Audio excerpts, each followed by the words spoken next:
This is at least partially the news that so many investors were hoping to hear. This is exactly what people were asking for. The one thing that's sort of missing in all of this is the clarity and the specifics. Obviously, we have the 90-day pause. There's some time for investors to digest. But what's interesting with the 90-day is that's what basically people have been calling on the president to ask for.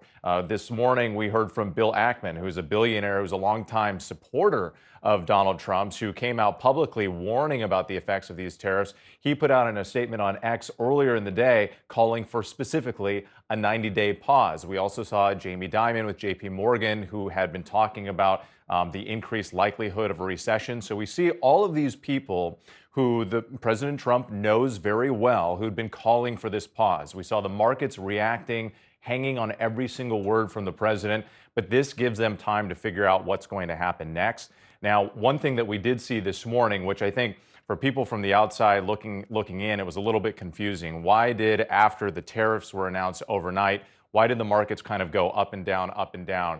And it seemed as if from some of the traders that I was talking to, they were suggesting that some of the concern had sort of been baked in the previous 4 days where we saw those massive declines. I mean, up to $6 trillion, in the S&P alone.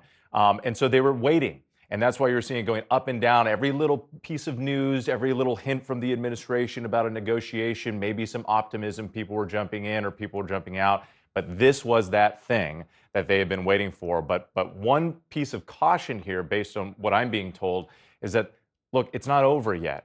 You still have this escalating trade war between the U.S. and China. That's going to have a massive ripple effect. And so what does that mean? We don't know, but still some at least temporary good news when it comes to investors. And let's dig a little deeper.